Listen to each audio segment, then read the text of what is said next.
I'm going to move on from this and talk about something that I'm super passionate about, actually, and that's the Pro Football Hall of Fame.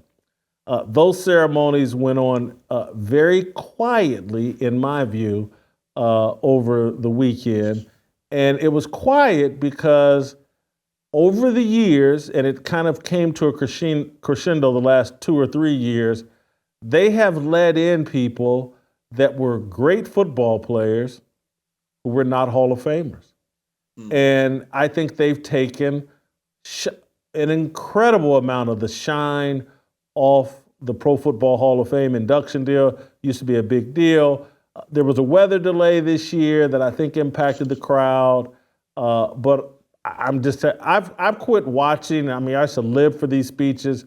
So I'm going to start here, though, Steve. Steve McMichael, Bears defensive tackle, inducted into the Hall of Fame on his deathbed. They showed everybody surrounding him in his yellow jacket. He's on his deathbed, and I know it's not the proper thing to say, but he's not a Hall of Famer. And he was a part of a great Bears defense, but everybody on that 85 Bears defense can't go into the Hall of Fame and shouldn't. Steve McMichael, I think, in 15 years, qualified for 2 Pro Bowls and made 2 All-Pro teams. I was in an argument with another Hall of Famer over the weekend, and he was like, hey, man, the guy's got 94, 95 career sacks for a defensive tackle. You know, you got to put him in. Your thoughts just initially on Steve McMichael, am I being too hard on him? I just don't see him as a Hall of Famer, Steve. You know, look, I don't think your point is completely invalid. I mean, look, for the past, let's say, the first 10 to 15 years after Mongo's retirement, nobody ever spoke of him as a Hall of Famer. They spoke of him as a quality player, very good player, who lined up next to the great Dan Hampton, Richard Dent, who's in the Hall of Fame, Samurai Singletary, and that 85 defense is iconic. I could basically name the whole unit: Otis Wilson, Wilbur Marshall, Gary Fensick, Mike Richardson, Leslie Frazier. But I do wonder, though, is it because of his current condition that he was given consideration? Because I want to know what really changed. And you're right, once you lower that bar, now the discussion becomes, and I'm biased here because this guy went to the University of Miami, Vince Wilfork is considered one of the great nose guards of all time. Those guys have a hard time getting consideration. I think Vince made about 6 or 7 Pro Bowls. And that there is an issue. And Jason, I don't like the new format. I used to look forward to the Saturday night induction ceremony, and the Hall of Fame game would then come on a Sunday night on NBC. Now they have the game on a Thursday night, and they have the induction on like the afternoon. It does not feel the same. I'll be honest with you, does not feel as big. I don't know why they made the change. Obviously, it's because of television. But Jason, if you go back and you really research this, and I mean no disrespect to Steve McMichael or his family, you do make a valid point.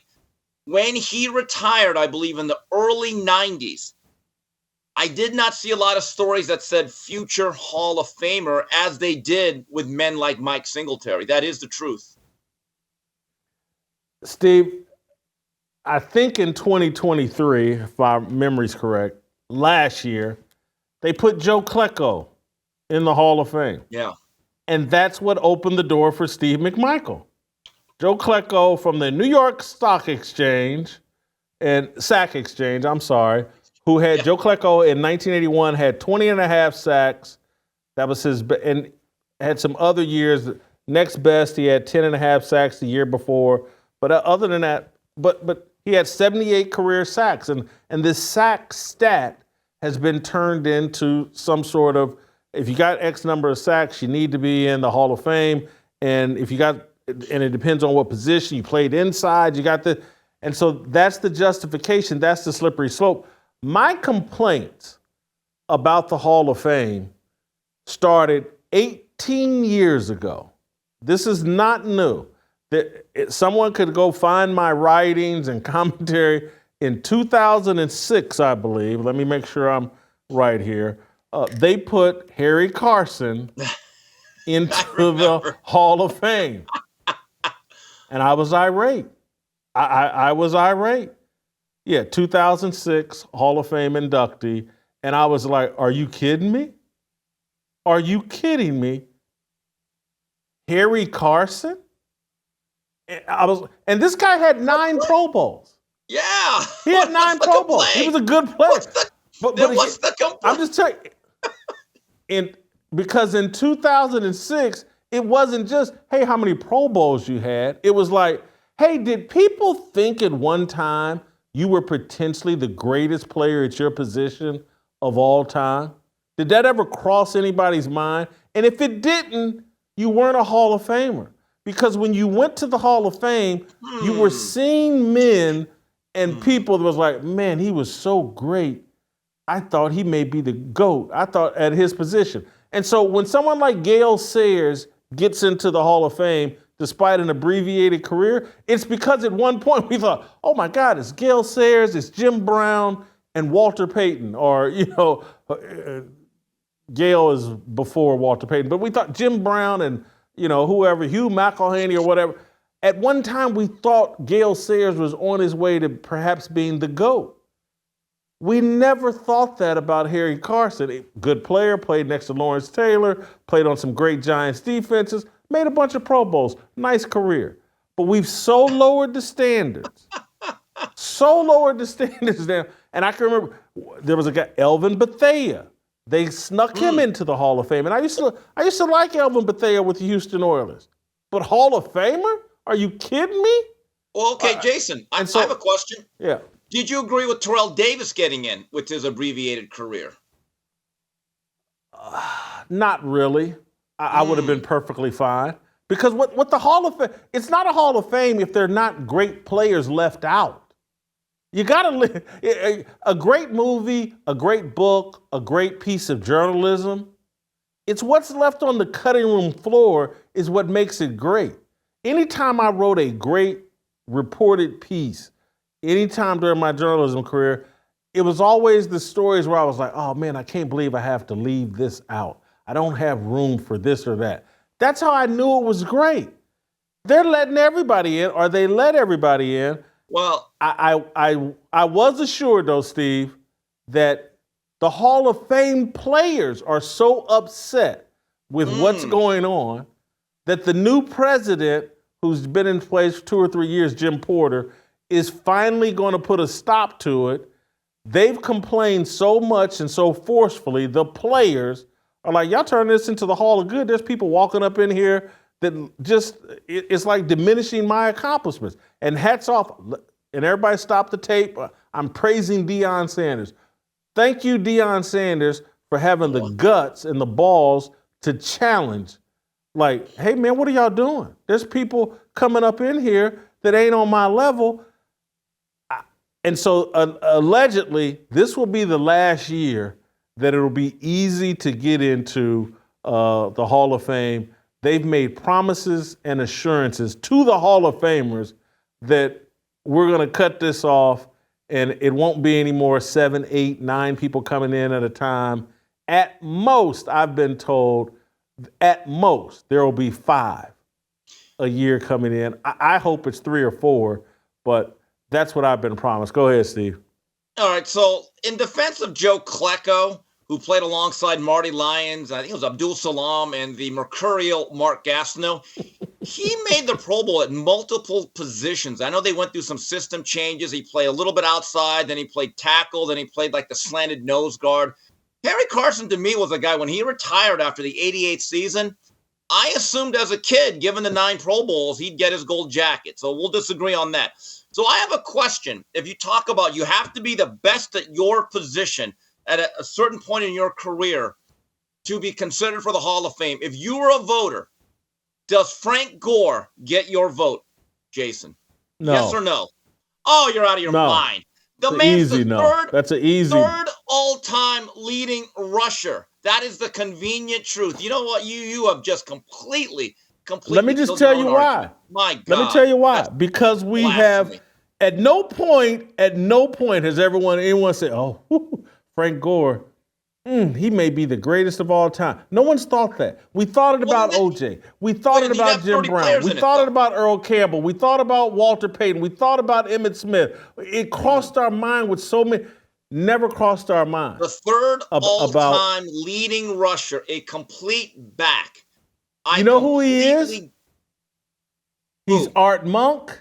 He's Jackie Slater. Right. Wait a minute. Did you disrespect Jackie Slater, the right tackle one of my favorite players of all time? You ought to be ashamed. One of my favorite players of all time. I'm glad you don't have a vote.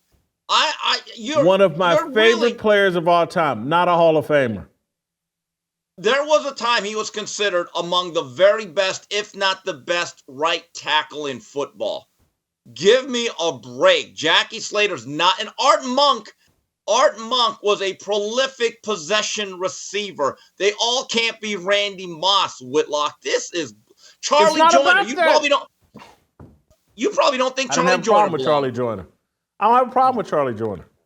I don't have a problem. There was a time where I was like, ooh, Charlie Joyner could be one of the greatest receivers of all time. It never crossed my mind. I want to go back to your Joe Klecko deal and just, so walk me through how Mark Gastineau isn't in the Hall of Fame, but Joe Klecko is. Okay, that's a great point. There was a time it was like, oh my God, we've never seen anything like Mark Gastineau. 20 sacks, 19 sacks, 22 sacks, all in the early 80s, before football became, PlayStation passed the football I'll tell you around. why. I'll tell you why he didn't make the Hall of Fame. Bridget Nielsen. Women kill legs, as Mickey said to Rocky, or basically. Once Bridget Nielsen came into his life, here's the thing, Jason, you're right. The first half of the 80s, him and Lawrence Taylor, to me, were two of the best defensive players I've ever seen. But right around 1986, there was a steep decline in Gastineau, and he never had a second half of his career. That's the truth. And by 88, I think he was out of the league. He became a bit of a punchline. His teammates hated him. I don't think he was very popular with the media. And unfortunately, that does matter. And then he had an ill-fated boxing career. And speaking of boxing, I hear this a lot because my good friend Tim Bradley, people always say he doesn't belong in the Hall of Fame. I vehemently disagree, because if you look at his achievements, two-division champion, unified at 140, beat a Hall of Famer in Juan Manuel Marquez, had a 3-fight series with the great Manny Pacquiao, had a fight of the decade against Ruslan Provodnikov, lost very few fights. And I argue this all the time. I say to all these people who don't like Tim Bradley because he's so blunt and doesn't like certain fighters or promotional companies, take your feelings out of it. And the reality is this, Jason. If a guy like Tim Bradley is the cutoff point for not making it, from this time forward, very few fighters would make Canastota their permanent home. So there's always going to be a debate. But Tim Bradley was a pound-for-pound fighter for a couple of years. He was on all those lists. And I'm with you. It should be about the all-time greats. But if your criteria is that you have to be the best at your position for a period of time, there would actually be a lot of players by your requirements would not be in Canton. Steve, don't take my words out of context. Don't take them out of context. I said there has to be a thought that goes across a football fan's head. It's like, is this one the greatest of all time in his position? Just has to be a thought. All right, Joe Namath, yes or no? In contention. Joe Namath, yes or no? Okay, you're being consistent. No, he should not. I'm with. Yeah. Okay. No, he should. But again, there are some things that are so historical. First AFL team to win the Super Bowl. So historical, and he called that it trumps. It trumps to some degree. But no, Joe Namath. Hey, look. And again, this isn't. Because, again, I hate the people that want to compare passing stats and all that other stuff, because, John Elway gets so taken out of context based on stats that it's ridiculous and people don't understand. And so people just have a very unsophisticated view. But you're talking about Devin Hester in the Hall of Fame. That's a joke, Yes. and I love Devin Hairston. What? It's a joke. Oh, God. It's a joke. Wow.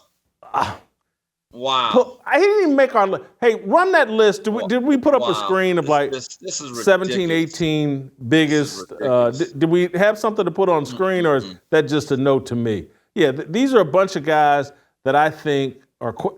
Harold Carmichael in the Hall of Fame is laughable. Drew Great big Pearson. receiver. Oh, the original Calvin Johnson. Come on. No, he was not Calvin Johnson. He was tall. He was like 6'6".